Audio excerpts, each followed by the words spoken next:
program beliau ketika itu ada penanaman 1.000.000 kopi. Jadi ketika saya pulang tahun 2000, di mana-mana ada pohon kopi di kawasan Tapanuli ini, di mana-mana. Bahkan ketika saya pulang ke kampung halaman sendiri, itu di teras-teras petani, di teras-teras rumahnya, itu rata-rata ada kopi.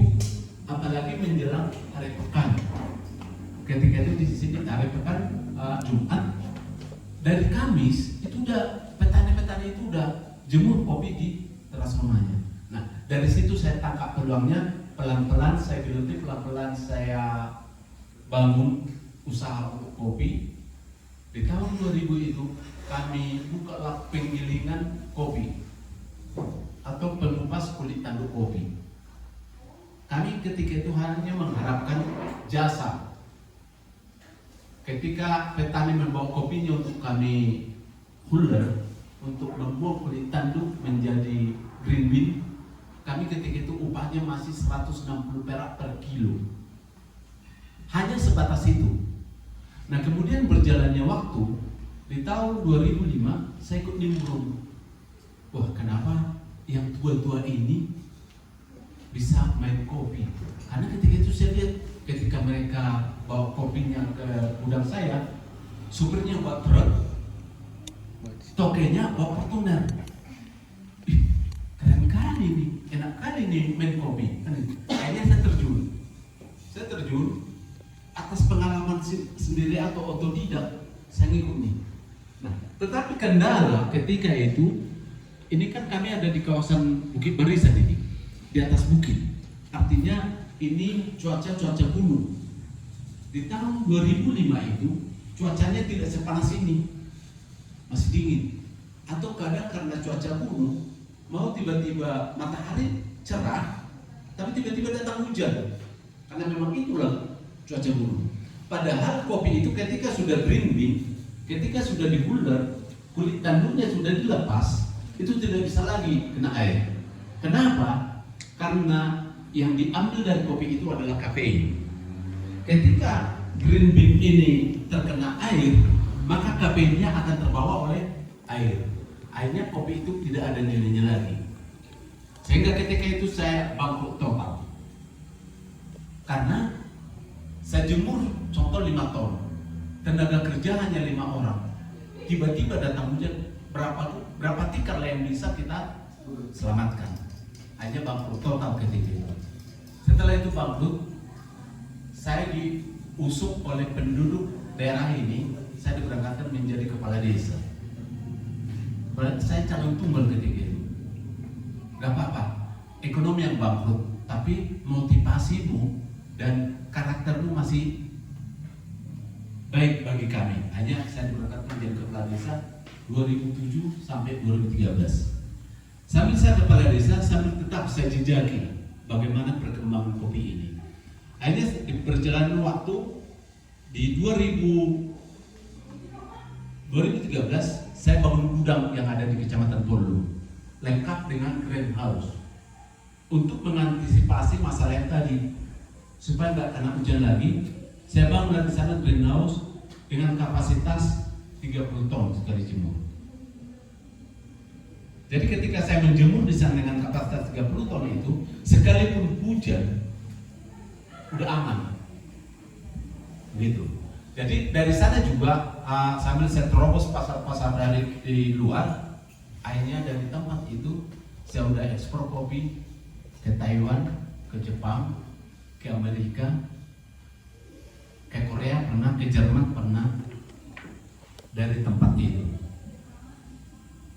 Nah, di perjalanan waktu juga saya tidak mau puas hanya sebatas itu. 2 tahun lalu, tepatnya tanggal 2 November, kafe ini saya buka. Dengan tujuan apa? Supaya penduduk di sekitaran ini bisa menikmati kopi itu sebenarnya untuk apa. Karena selama ini kami dibodoh-bodohi. Masyarakat masih banyak yang dibodoh-bodohi bahwa kopi itu bukan untuk dikonsumsi, bukan untuk diminum. Tetapi kata mereka itu untuk amunisi. Sementara ada paman saya yang kerja di Pindad Bandung. Saya telepon beliau. Tulang, saya dengar kopi itu untuk mesin, karena mereka produksi produksi peluru kan di Pindanya. Terus kata tulang ini menjawab, ya betul, kopi itu untuk peluru. Ketika kami memproduksi peluru, kami sambil ngopi. Gitu kata dia. Bukannya ada bahannya untuk peluru itu, kata mereka nggak ada sama sekali. Dari situ saya belajar kenapa sampai muncul isu itu di tingkat petani. Ternyata pertumbuhan kopi itu, peminum kopi itu dari tahun ke tahun terus bertambah. Per hari ini, kebutuhan kopi itu per hari di seluruh dunia, menurut data yang saya dapat, itu 1,6 miliar gelas per hari. Dan pertumbuhan peminum kopi atau yang membutuhkan kopi pertumbuhannya 2% per tahun. Artinya apa? Kopi ini akan selalu berkekurangan. Jadi supaya yang membutuhkan itu dapat dulu, petani kita dilarang minum. Dengan isu yang tadi, bahwa itu bukan tulisan. Nah untuk itu teman-teman Polbangtan, ayo kalianlah nanti yang pencerah-pencerah di masyarakat. Kalian nanti yang menyampaikan ini juga ke masyarakat. Kenapa harus masyarakat orang lain yang menikmati kopi itu? Kenapa tidak masyarakat kita? Itulah makanya si Talbak Kopi ini saya berdirikan di Kecamatan Urusan, di desa ini. Dan ternyata animo masyarakat juga cukup antusias. Kalau seperti usia-usia kalian muda, di masa kami, yang mereka cari itu tua. Mereka tidak mau pulang sebelum dunia ini berputar. Tetapi semenjak ada kami ini, mahasiswa sudah bawa laptopnya ke atas. Dia pesan kopi, pesan kentang. Saya berharap dan tanpa itu pun silakan belajar di sini. Saya sediakan free wifi. Artinya mereka bisa belajar dengan nyaman. Demikian sekilas perjalanan. Oke, teman-teman beri tepuk tangan dulu. Mungkin kira-kira begitulah awal mula Mauri ini terjun ke dunia perkopian. Nah, jadi teman-teman, berdasarkan modul kita di halaman 48 mungkin, di mata kuliah penjaminan itu terkait dengan ekspor dan impor. Jadi yang perlu kami udah beberapa kali dapat talk show juga terkait dengan ekspor. Tapi satu yang kami pahami sebagai mahasiswa bahwasanya memang benar bicara selalu bilang ekspor itu mudah. Tapi bagi kami yang baru, kami yang mau ini melakukan ekspor itu menurut kami cukup sulit karena banyak tahapan yang mungkin belum bisa kami jangkau. Jadi yang mau untuk Amanguru sendiri pada saat melakukan berdasarkan tadi kan ada greenhouse-nya Amanguru. Itu modal pertamanya itu dari mana Amanguru? Karena kami tahu bahwasanya pada saat kita melakukan ekspor, kita itu butuh modal yang sangat besar. Baik, itu sebenarnya relatif. Artinya apa yang saya ceritakan dengan greenhouse-nya yang kapasitas 30 ton, bagi adik-adik kami yang pemula, jangan berpikir dulu langsung buat 30 ton. Nanti jadi saingan pula dengan saya. Artinya bagaimana di pemula itu supaya bisa memulai, kan itu? Jangan berpikir 30 ton dulu. Atau coba kita cari pasar ekspor kita yang hanya 5 kilo. Saya ekspor dari sini, kita kan harus hitung-hitungan dengan calon pembeli kita. Contoh, ketika kita tawarkan kopi 100 kilo, ongkos kirimnya tentu lebih mahal dari 1 kontainer atau 18 ton. Jadi untuk memulai itu, kita mulai dari kecil. Jadi jangan takut dulu, jangan takut duluan. Oke. Kemudian Amanguru, kami ini kan pemula gitu. Nanti kaminya setelah tamat dari Polbangtan mungkin ada yang akan menjadi agro sociopreneur. Nah tentunya kami juga Amanguru ingin sekali untuk mencoba melakukan ekspor gitu. Jadi sebagai seorang pemula, bagaimana cara kami untuk memulainya Amanguru? Mulai dari tahap-tahapannya karena kan ada banyak tahapan dalam melakukan ekspor seperti itu. Iya, hal yang sama pernah saya pikirkan ketika saya mau mulai. Ini nanti bagaimana, ini nanti bagaimana. Ternyata tidak sesulit yang saya pikirkan. Prosedur ekspor itu, kita yang pertama berbadan hukum. Akhirnya saya bukalah badan hukum perusahaan saya, PT Penabur Benih Indonesia. Kenapa? Memang harus melalui PT bisa ekspor keluar. Atau saat ini badan hukum yang lain seperti koperasi. Nah, koperasi juga kita sudah bisa ekspor. Tetapi dagang belum bisa, kan begitu. Nah untuk pemula, wah nanti siapa ini siapa? Ternyata justru kalian bersyukur sekarang di era sekarang ini di handphone itu udah beredar itu jasa pembuatan PT harga murah meriah, ya kan? Artinya itu aja kita ikuti. Yang mengurusi itu adalah jasa pembuat perusahaan, nggak perlu kita sendiri. Nah kemudian yang tadi, bagaimana proses supaya setelah PT itu berdiri, bagaimana proses ke sana? Ada jasa shipping atau ada perusahaan shipping. Ada beberapa perusahaan yang beredar di sana yang setiap musim kopi selalu kontak saya, Bapak ada ekspor enggak? Supaya kami yang mengurus dokumen semua. Karena memang sudah itu usaha mereka. Dan itu tidak perlu saya lakukan sendiri lagi. Artinya saya tinggal nego berapa harga, berapa biaya, saya tinggal sampaikan itu ke calon buyer saya. Ketika udah pakai jasa dia. Jadi dalam pembuatan PT, kemudian dalam pengurusan dokumen sudah ada yang ngurus. Nah kemudian tadi, ketika kita mau mulai, apa yang harus kita ekspor? Contoh, karena kalian masih pemula, selepas dari perbankan nanti, bisa nggak modal beli kopi 10 kilo? Saya pikir sanggup lah ya, beli kopi 10 kilo. 10 kilo ini aja lu ekspor. Saya pikir itu yang menjadi jawabannya.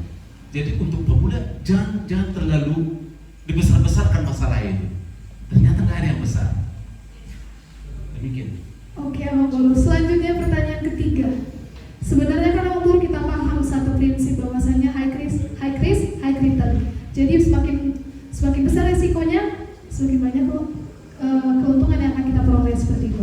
Jadi Abang Guru untuk kami sebagai seorang pemula, memang tadi dimulai dari hal kecil, tapi selalu ada aja stigma atau paradigma kami dalam benak kami bahwasanya, aduh kalau mulai ekspor itu takut rugi lah gitu. Bagaimana mengatasinya Abang Guru? Sepengalaman Abang Guru sendiri. Itu dia. Makanya tadi di profil pertama saya sampaikan, tahun 2005 saya bangkrut total. Apakah saya takut dengan kebangkrutan itu? Ketika risiko itu besar, keuntungan yang kita dapat juga bisa lebih besar. Apa yang disampaikan ini. Nah kemudian setelah kita bangkrut, ayo kita cari. Ternyata ya inilah kebangkrutan, inilah uang kuliah saya. Ya kan? Udah ada pembelajaran untuk saya. Juga kita bisa bayangkan ketika kita kecil. Saya pikir ketika kita tidak pernah jatuh berkali-kali, mungkin adik-adik ini tidak akan bisa jalan sampai ini hari. Ketika kita dilahirkan, dipapa, dituntun oleh bapak mama kita, mungkin tidak kehitung berapa kali kita jatuh ketika kita belajar jalan. Demikian juga dengan usaha ekspor ini. Baik Abang Guru, untuk pertanyaan selanjutnya. Jadi memang sekarang di era milenial ini sudah banyak generasi-generasi muda yang bisa berbahasa asing. Tapi ada juga dalam beberapa sedikit banyaknya masih ada juga yang tidak mampu berkomunikasi dalam bahasa asing. Jadi Abang Guru, seandainya kami nanti sudah terjun ke dunia ekspor dan tidak menggunakan shipping company Abang Guru mungkin, jadi kami langsung komunikasi sama buyernya, itu apa solusinya Abang Guru? Karena kan menurut kami bahasa asing itu penting, tapi sekarang apalagi di kalangan-kalangan mungkin petani yang akan mencoba seperti itu Abang Guru, itu akan kesusahan. Oke. Saya juga dapat pengalaman seperti itu ketika pertama sekali saya dapat buyer orang Taiwan. Orang Taiwannya nggak bisa bahasa Indonesia. Saya tidak bisa bahasa Taiwan. Orang Taiwannya tidak bisa bahasa Inggris. Saya bisa, tapi paling 3%. Yang saya tahu harga, kemudian barang yang saya tawarkan.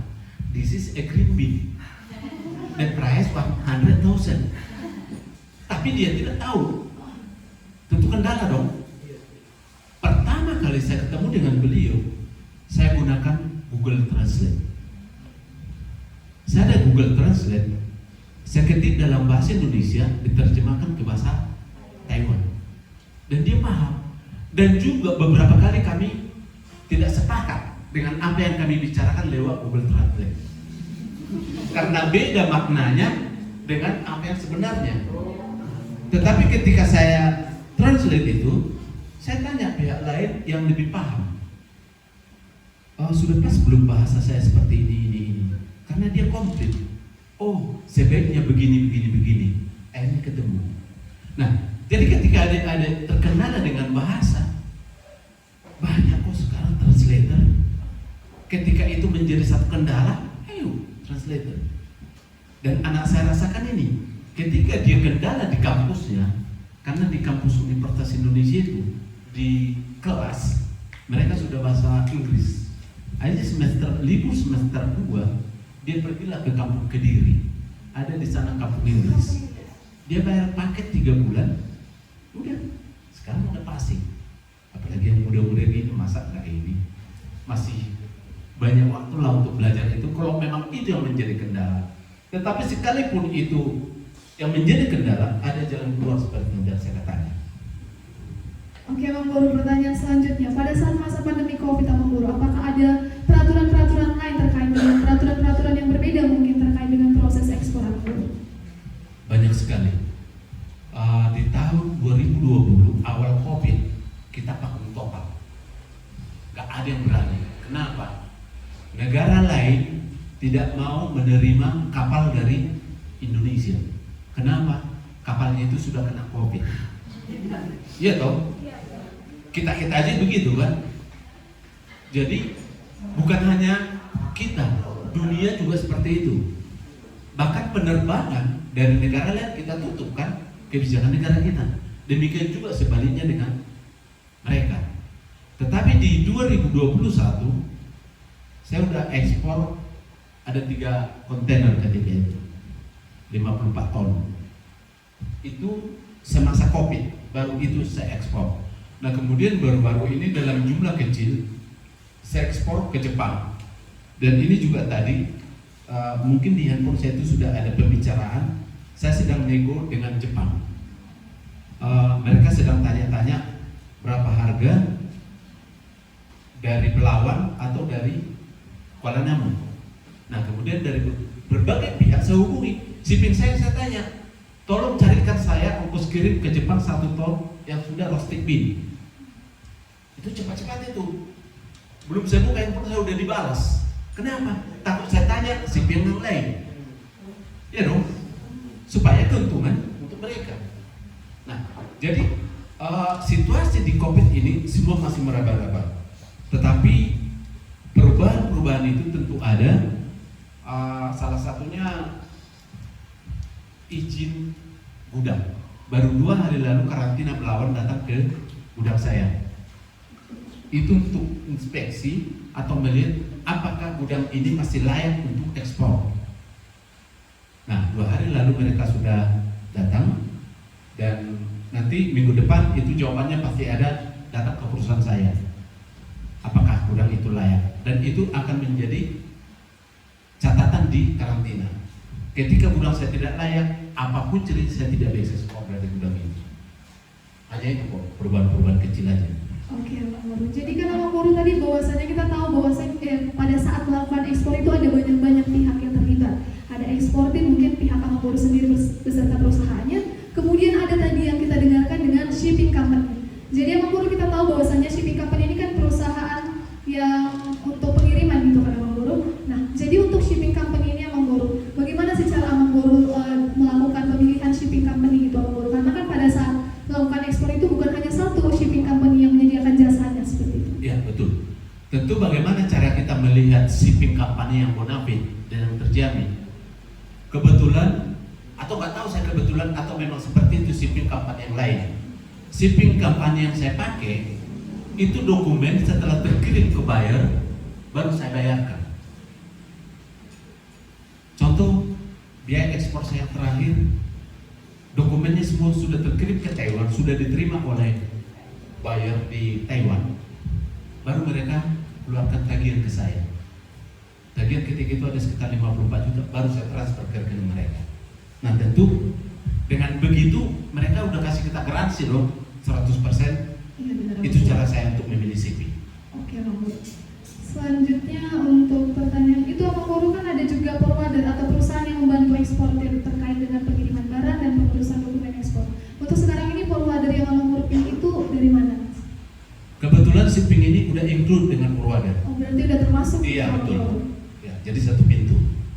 Kalau misalnya surveyornya mengguru, surveyor itu kan perusahaan jasa pemeriksa barang yang memastikan bahwasanya barang untuk yang diekspor itu yang diisyarat sesuai dengan kontrak dengan buyer gitu mengguru. Mengguru itu udah terinclude dari shipping company tadi? Bukan. Jadi kalau itu khususnya kopi, kita harus kirim sampel dulu. Apa itu sampel? Random dari jumlah yang mereka beli. Contoh mereka beli satu kontainer atau 18 ton, itu sampelnya itu paling 5 kilo. Artinya gini, sampel yang 5 kilo ini adalah yang mewakili 18 ton. Dan ini sangat penting bagi adik-adik kalian. Jangan sampai sampel ini kayak orang bule, setelah jadi kayak orang Papua. Ngerti kan? Sampel harus sama dengan apa yang kita kirim. Bahkan kalau bisa untuk menjaga integritas kita, yang kita kirim ini kita buat beda tipis lah, lebih bagus dari sampel. Dan itu yang saya terapkan ke pembeli Taiwan, sehingga sampai hari ini saya masih dipertahankan untuk menjadi penyuplai ke perusahaan mereka. Oke, Bang Guru. Pertanyaan selanjutnya itu terkait dengan asuransi, Bang Guru. Jadi kan kita nggak tahu apa ada kerusakan nanti di jalan atau mungkin ada kendala-kendala yang menyebabkan kopi yang akan kita ekspor ini rusak atau ada kendalanya seperti itu, Bang Guru. Jadi dari shipping company-nya sendiri apakah menyediakan asuransi bagi Bang Guru? Itu mereka tawarkan, atau kita tidak perlu melalui shipping juga, kita tinggal hubungi aja jasa asuransi. Karena asuransinya sangat kecil kok, kecil sekali. Tadi kenapa saya terlambat datang ke sini? Itu tadi saya ada kirim barang ke Jakarta 1 ton, ada kebetulan ada truk pos, hanya saya antar dulu. Kalau saya asuransikan 1 ton itu biaya asuransinya paling sekitar 150.000 saja. 150.000 itu domestik. Kemudian untuk luar negeri itu kita harus sepakat dengan buyer, harus sepakat dengan pembeli kita, karena segala biaya yang ditimbulkan pembeli dan penjual harus sama-sama tahu. Jangan sampai nanti kita asuransikan pembeli tidak tahu, atau kita asuransikan dengan price yang sudah kita naikkan. Betul juga, mana tahu tenggelam kapalnya, atau baru-baru ini ada nyangkutkan di terusan Suez, ada ribuan kontainer nyangkut di sana. Tetapi ketika itu udah asuransi, ya udah nyenyak aja tidur, mau nyangkut di situ, ya kan? Dan itu tidak perlu saya pikir ke pihak shipping, kita tinggal jasa perusahaan asuransi juga gentayangan kok setiap hari. Oke, Bang Guru. Selanjutnya Bang Guru, untuk bank sendiri Bang Guru, karena kan ekspor ini kan terkait dengan pembayarannya, posisi itu kan agak pricey seperti itu Bang Guru. Jadi kalau untuk bank yang Bang Guru gunakan dalam ekspor ini bagaimana Bang Guru? Kemudian terkait dengan pembayarannya, pembayaran dengan buyer itu bagaimana tahapannya Bang Guru? Apakah memang langsung sebelum barang datang kalian harus bayarkan kepada saya, atau mungkin barang datang kalian terima baru dilakukan pembayaran seperti itu? Baik, sebelum ke tahap itu, saya pernah kursus, atau adik-adik juga kalau mau ikuti, cukup murah kok. Ada namanya pahalakita.com. Coba semua catat. Pahalakita.com ini adalah kursus yang mengajari eksportir baru atau eksportir pemula. Nah, bagaimana tahapan-tahapan ekspor itu semua dijelaskan di sana. Itu hanya 1 kali 1 minggu. Itu biasanya diselenggarakan hari Jumat. Saya ikuti itu. Karena nggak ada orang yang tamat kan. Saya juga bukannya lebih pintar dari kalian. Hanya saya lebih dulu dari kalian. Itu aja nih. Jadi untuk itu, bagaimana pembayaran ini hati-hati loh. Jangan-jangan kita lihat bule, kita pikir udah malaikat. Ternyata bule itu banyak penipu juga. Iya. Banyak mafia di ekspor impor. Dan saya sudah rasakan itu ini saya di lokal sih, yang yang tipu menipu dalam hal pembayaran. Maka dengan itu, dari pengalaman itu, saya sampaikan ke pembeli saya, sebelum pembayaran 100%, kopi masih ada di Indonesia. Jadi masalah pembayaran itu kita 100% di depan. Kenapa? Ketika mereka itu serius mau beli, mereka pasti sediakan uangnya. Contoh bagi kita udah beli sepeda motor nih, kita mau ke showroom, tentu kita bawa ke rumah kita. Mau nggak orang showroom? Udah bosan saya bayar dulu, antarlah sepeda motornya ke rumah saya. Nggak ada kan? Seperti itu dalam negeri. Ini apalagi luar negeri, kita nggak tahu. Nah, bagaimana itu perusahaannya? Yang namanya penipu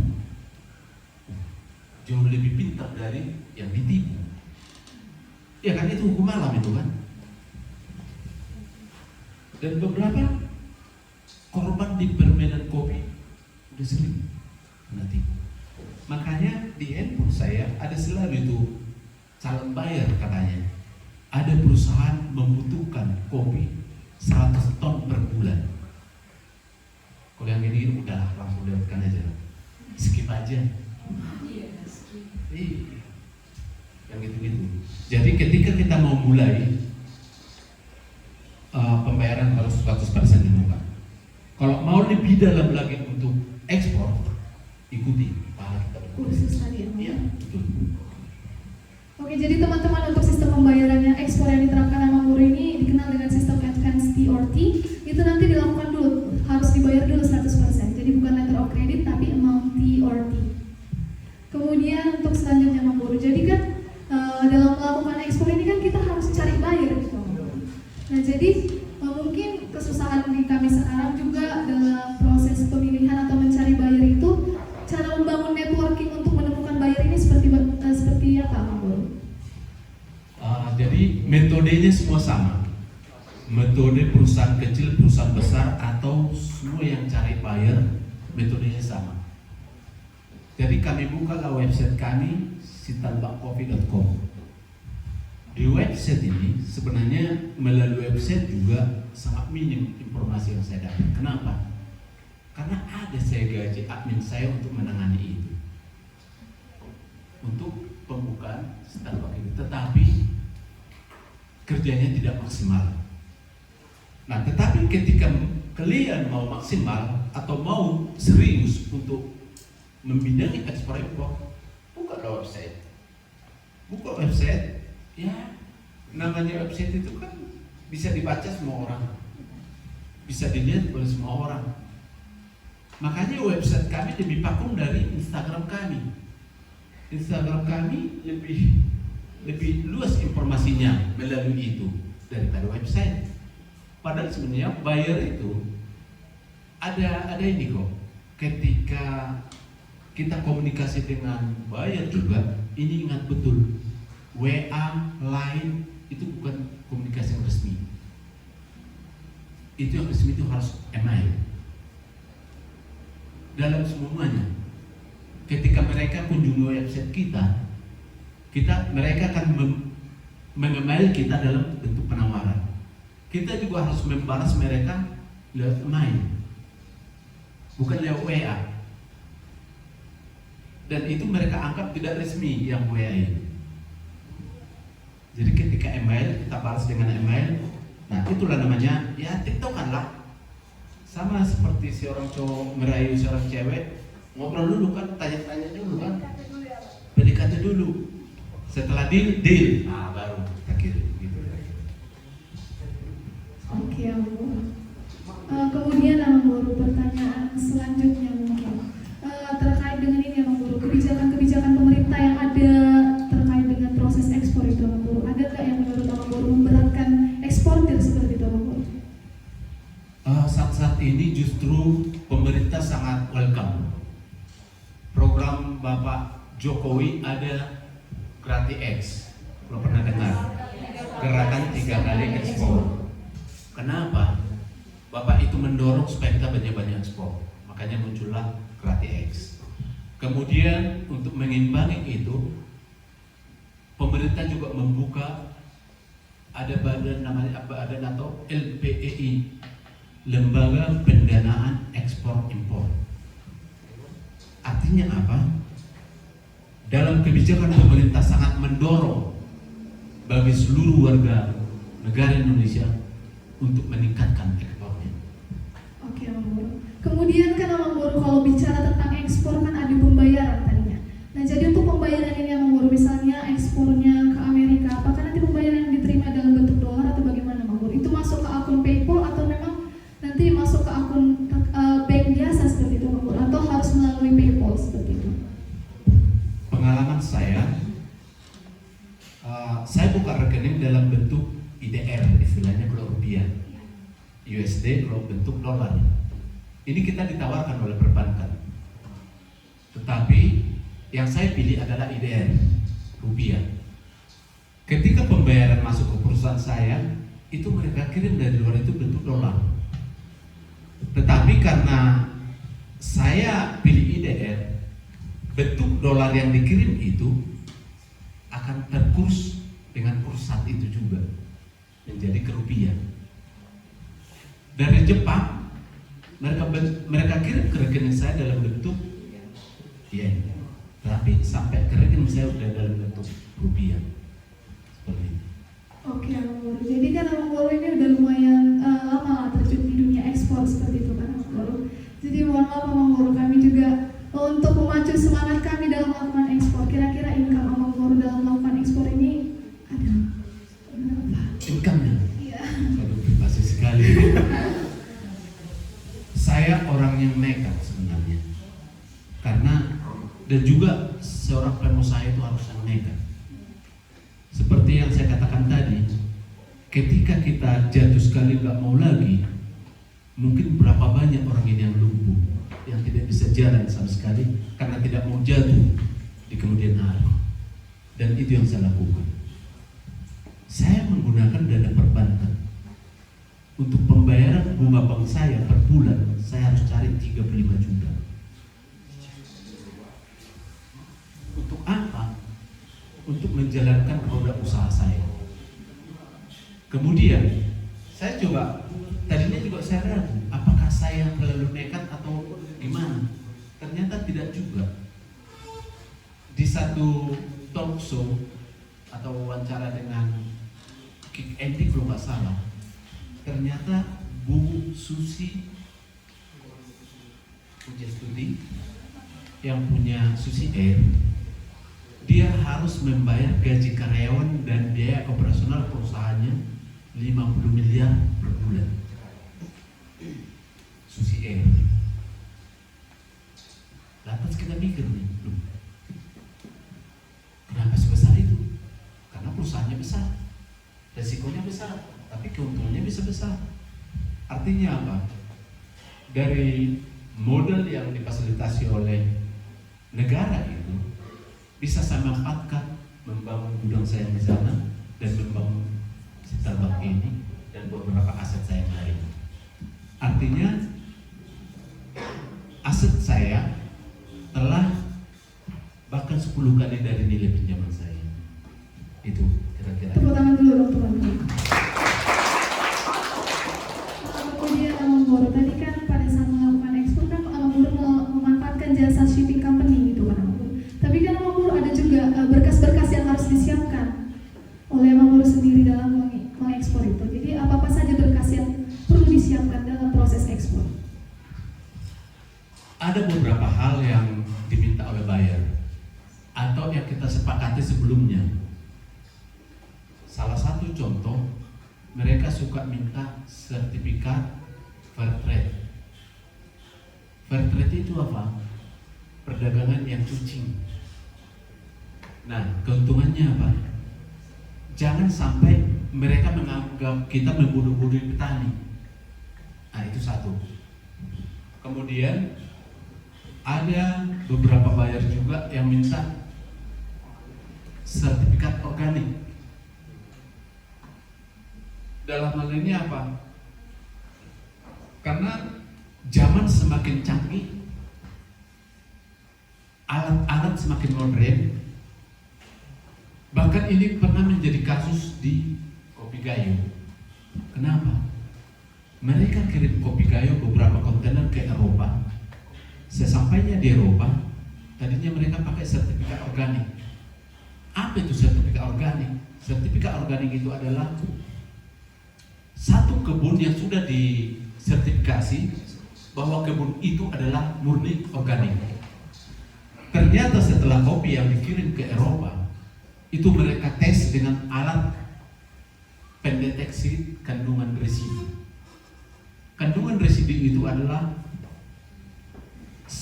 satu tumbuhan yang menyerap berapa banyak, berapa persen kandungan kimia. Hanya ditemukanlah di sana. Dengan itu mereka komplain, mereka suruh pulangkan itu kopi. Tetapi ketika kita nego di awalnya dengan buyer, kita tidak bersedia dengan sertifikat itu, tentu itu tidak perlu kita persiapkan. Jadi apa-apa aja yang umum, balik itu yang kita persiapkan. Salah satu contoh itu SKA, surat keterangan asal. Ini akan menjadi domainnya provinsi, Kopenhagen atau pertanian, atau ada juga karantina, itu domainnya pertanian. Kemudian ada publikasi. Nah, ini semua udah disiapkan oleh shipping itu juga.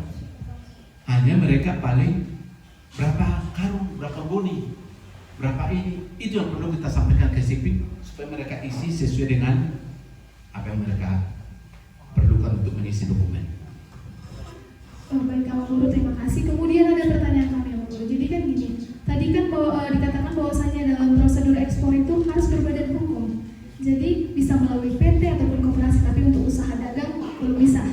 Nah, jadi Kang Guru untuk petani sendiri yang ingin terjun ke dalam ekspor, jadi kan petani kita masih dalam mengakses teknologi itu masih susah lah Kang Guru. Tingkat adopsinya terhadap teknologi juga masih sedikit, masih minim seperti itu. Apakah Kang Guru menyediakan bantuan seperti itu kepada petani gitu apabila ingin melakukan ekspor, bisa melalui perusahaannya Kang Guru atau bagaimana? Oke. Pertama juga sebelum PT Penabur Benih Indonesia saya dirikan, saya pakai jasa perusahaan orang lain. Saya pakai PT Trio Pareme. Tetapi di pertengahan jalan saya lihat agak-agak lain di perusahaan. Akhirnya atas saran buyer saya juga yang dari Taiwan, you buka perusahaan sendiri. Akhirnya saya buka PT Penabur Benih Indonesia. Ini masih berusia 2 tahun. PT Penabur Benih Indonesia. Bagaimana kalau petani ingin ekspor? Apakah kita sediakan? Saya pikir tidak perlu kita sediakan. Kita hanya beritahu aja ke mereka, ada kok under name. Seandainya ada petani atau diantara kalian mau ekspor pakai perusahaan saya, silakan. Ya dengan catatan kita saling percaya. Karena ketika perusahaan saya yang kalian bentuk untuk mengekspor, nanti dananya kan masuk ke rekening perusahaan saya. Kemudian pajaknya pajak perusahaan saya. Tentu jangan mau hanya untungnya aja, biarlah yang punya perusahaan itu yang bayar pajaknya. Saya hanya pakai aja, nggak boleh juga kan? Nah, jadi seperti itu kira-kira. Sejauh ini Kang Guru dari beberapa negara yang telah Kang Guru supply gitu untuk kopinya, negara mana, buyer di negara mana yang paling enak untuk berkomunikasi atau mungkin dijangkau Kang Guru? Yang saya kirim yang paling enak sebenarnya itu di Eropa. Kalau ke Taiwan atau Asia ini lah, termasuk Jepang, itu cengeng, banyak cengengnya, banyak ininya. Jadi beberapa saya kirim ke Amerika, mereka sangat menghargai kita. Mereka sangat menghargai kita. Ini kalau Asia, ya mungkin ya kita lah bagian dari Asia kan. Kita untuk milih-milih baju aja di mall seperti itu. Udah megang ini, keliling dulu, megang semua dulu kan. Baru jadi yang ini juga yang kita pegang pertama juga. Jadi yang bayar saya di Asia juga seperti itu. Jadi mana lebih enak? Lebih enak Eropa dan Amerika. Oh, baik Kang Guru. Jadi mungkin teman-teman ini aja pertanyaan yang bisa saya sampaikan ke Kang Guru ini. Jadi selanjutnya saya akan buka sesi tanya jawab. Diberikan kesempatan kepada teman-teman apabila ingin bertanya seputar ekspor dan impor ataupun pengalaman Kang Guru ini terjun ke dunia ekspor, kami persilakan. Ada yang ingin bertanya? Oke, silakan.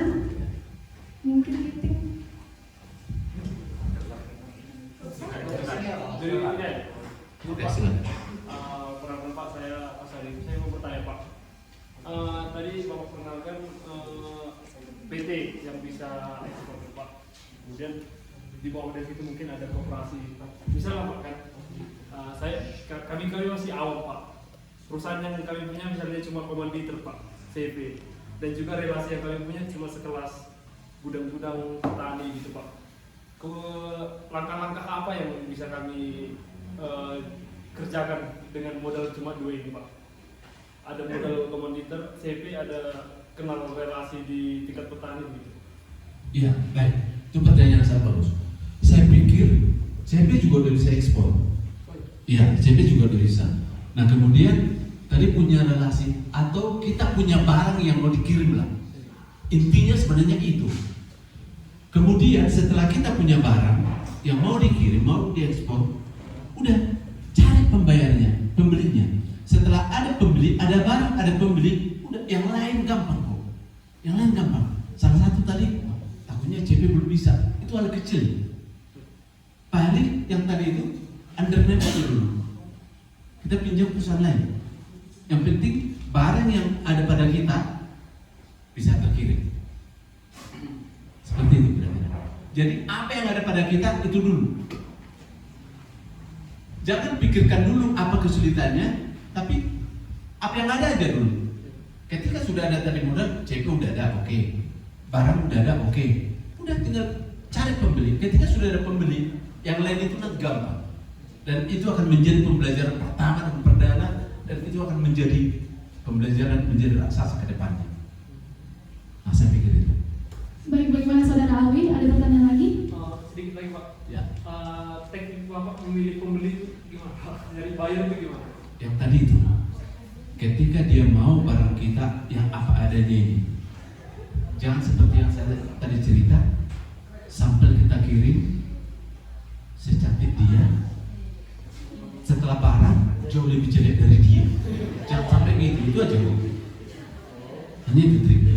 Jadi untuk memilih pembeli itu, ketika dia oke dengan apa yang kita mau, ya kita juga punya integritas lah. Kita udah minta pembayaran 100% depan, dia udah oke. Hanya itu ya. Baiklah teman-teman yang lain, ada pertanyaan? Oke, cewek dulu ya. Oke, silakan Kak El. Izin pertanyaan, nama saya Alfrida Purwakarta. Saya mau menanyakan, dari tadi kan latar belakang dari Startup Coffee ini sudah dijelasin, tapi kami belum tahu apa yang menginspirasi dari Startup Coffee ini. Namanya itu artinya apa? Oh ya, baik. Filosofinya Bu. Ya, Startup Coffee itu untuk yang bertanya orang Batak, Purwaritona. Jadi Startup Coffee ini murni bahasa Batak, 100% bahasa Batak. Yang artinya kalau cewek itu tembem atau Cabi-cabi. itu akan dibilang Sitalbak Bohi. Sitalbak. Oh iya dong. Iya, itu wajah anak saya paling kecil ketika itu dia tembem wajahnya. Jadi saya buat, kenapa ini enggak jadi brand perusahaan saya? Hanya saya buat itu Sitalbak Kopi. Dan artinya memang itu muka cabi. Itu bukan ada plesetan dari Starbuck. Itu Sitalbak bahasa Batak. Iya. Jadi kira-kira begitu filosofinya. Ada lagi tadi ada di sebelah kanan saya. Ya Andi silakan. Jadi Adi selama ini kan juga udah nyari tahu tentang ekspor ya. Lalu juga ada kebetulan dekat rumah ada juga PT namanya Aneka Coffee. Itu mereka juga bergerak di bidang ekspor impor. Nah jadi pertanyaannya Bang Buru, ini juga saya belum pernah tanyakan kepada owner daripada PT tersebut. Mungkin saya bisa tanyakan kepada Bang Buru langsung. Nah ini Bang Buru, kan kita tahu bahwasanya ekspor impor memiliki aturan dalam barang utamanya. Nah, apakah barang yang akan kita ekspor tersebut ada peraturan internasional kah atau hanya kesepakatan kita dengan buyer? Misalnya mereka mau jenis grade yang ini, apakah ada takaran atau ukuran daripada beansnya? Kan kita kopi pasti ada ukuran daripada beansnya. Itu apakah ada nomor untuk syarat-syarat direktif untuk ekspor? Oke. Yang itu tadi, bagaimana supaya kita deal dengan eksportir? Itu adalah berdasarkan sampel. Yang sampel yang kita kirim, kita tahu dong harganya, kita tahu dong itu grade apa. Karena nggak semua juga orang luar negeri itu hanya maunya grade premium, grade 1. mereka juga banyak cari grade 5 ke bawah. Iya. Artinya apa? Ketika barang kita adalah grade 5, ya sampel grade 5 kita kirim ke mereka. Jadi aturan-aturan itu tetap hubungan kita dengan bayar. Nah kemudian bagaimana peraturan di negara kita mungkin beda peraturan di negara mereka. Paling seperti yang tadi, ketika kita mengekspor bayarnya ada larangannya. Tetapi karena kita cerita kopi, paling di grade. Nah kemudian kita harus selalu ikuti perkembangan kebijakan. Saat-saat ini untuk kopi juga udah ada wanti-wanti dari Bapak Presiden bahwa kedepannya kita tidak lagi hanya kirim green bean. Kita harus dorong bentuk roast bean.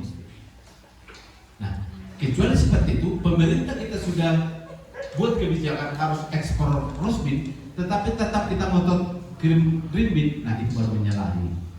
Hanya itu. Jadi intinya sampel yang kita mau ekspor harus sama dengan barang yang harus kita ekspor. Itu aja. Baiklah, ada pertanyaan lagi teman-teman? Silakan Clara. Terima kasih. Dan perkenalkan nama saya Karina. Jadi di sini saya ingin bertanya kepada Bapak, bagaimana kalau misalnya pada saat Bapak ingin mengekspor atau misalnya kira-kira dari hasilnya bertonton dengan Pak, bagaimana Bapak mengumpulkan hasilnya itu apa? Hasil untuk yang Bapak ekspor itu memang pure dari hasil usaha Bapak, maksudnya hasil pertanian Bapak, atau memang Bapak kumpulkan dari petani-petani, contohnya kayak seperti bermitra dengan petani, dan bagaimana cara mereka kolaborasi dengan perusahaan Bapak? Oh ya, baik, terima kasih. Saya juga wanti-wanti hal seperti itu. Makanya saya selain ekspor, saya juga ketua Gapoktan Mutiara Kasih, gabungan kelompok tani. Betul pertanyaan hari ini, bagus sekali. Dari mana sih barang kita dapat? Kan gitu. Kalau saya nanam sendiri 54 ton, ya, saya dulu yang mati daripada kopi itu. Saya nggak sanggup. Akhirnya apa? Sebentuklah gabungan kelompok tani, Gapoktan Mutiara Kasih. Di situ terserap ada 300 petani. Dari hasil 300 petani inilah saya kumpulkan. Tentu dengan perjanjian-perjanjian atau nilai lebih lah kita kasih. Jangan sampai beda dengan mereka jual ke pihak lain. Kita buatlah naik sedikit. Dan ke pembeli juga kita sampaikan itu bahwa kopi ini berasal dari ini. Pembeli saya dari Taiwan itu nginep loh di rumah saya di gudang. Dia melototin petani itu bawa ke gudang saya, dipelototin kopi itu saya jemur, dipelototin saya jahit, dipelototin saya masukkan kontainer sampai disegel, baru dia pulang. Jadi pertanyaan itu dari mana dapat? Saya dapat dari petani yang saya bina. Itu jawab. Contoh misalnya ada yang bekerja sama dengan perusahaan Bapak atau kolaborasi dengan Bapak di luar dari kelompok tani Bapak itu, bagaimana caranya biar mereka bisa kerjasama dengan Bapak? Banyak juga seperti itu. Di luar Gapoktan yang saya bina, ada juga beberapa kelompok tani yang menjalin kerjasama dengan saya. Tentu saya dengan senang hati. Nah kemudian apa feedbacknya ke mereka selain daripada yang dilihat tadi?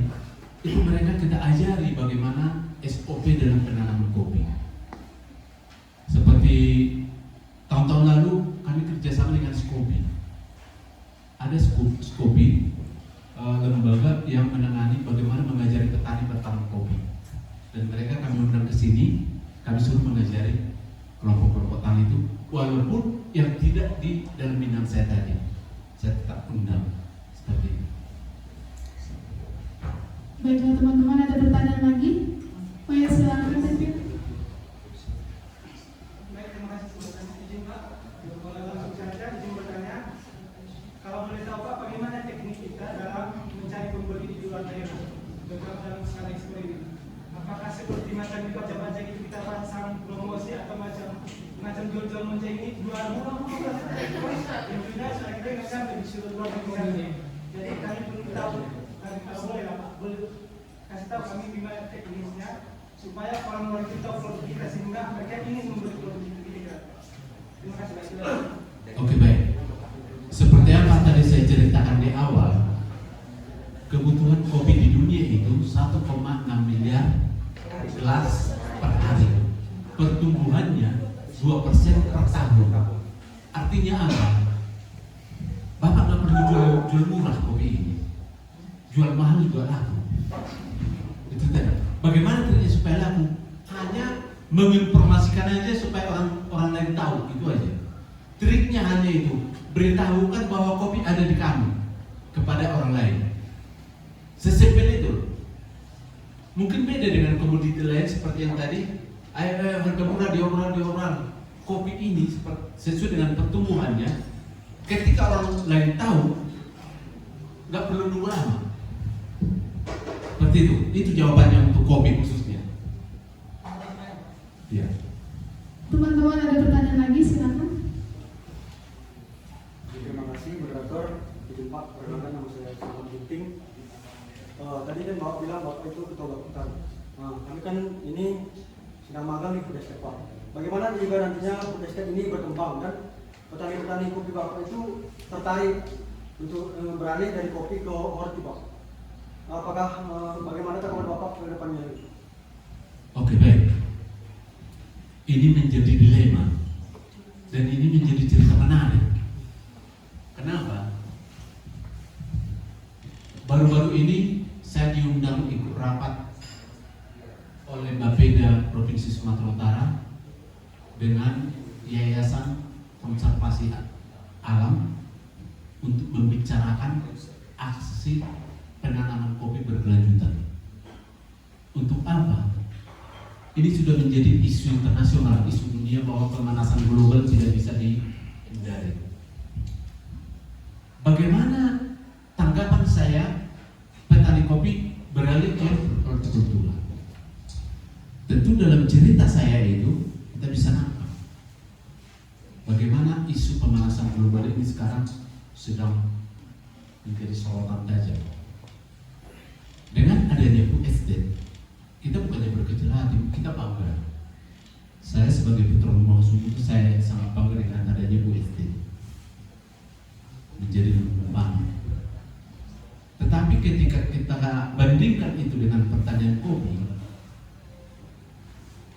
yang menjualkan petani kopi itu lebih banyak daripada yang menjualkan petani holti. Kenapa? Kita tahu bersama, satu pohon ditanam 2 atau 3 orang yang mendapatkan oksigen dari itu. Jadi kenapa begitu getol sekarang aksi penanaman kopi berkelanjutan untuk mengimbangi pertanian roti yang berdampak kemana-mana juga. Seperti itu.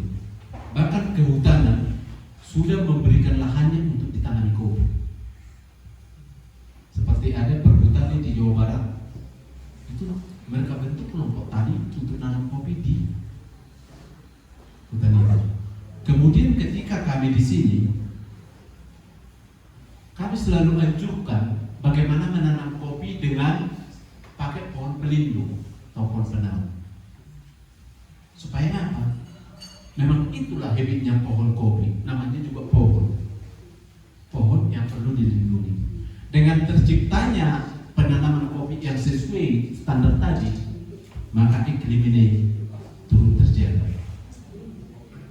Tetapi kita juga nggak bisa langsung serta-merta bahwa itu nggak boleh, nanti kita namakan juga.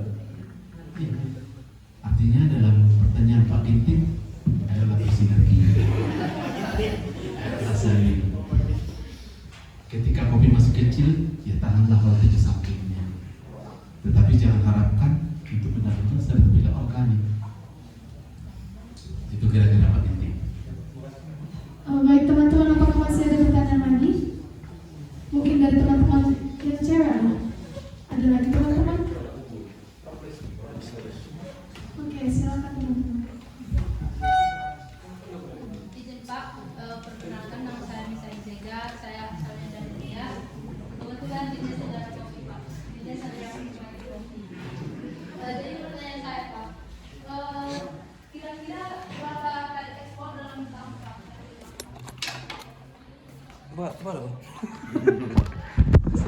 Kak, buka dulu. Mau dia habis baterai. 100%. Lanjutkan aja. Apa ini? Udah terlanjut lu mana lu? Hah? Apa Masih ini? mau video kan?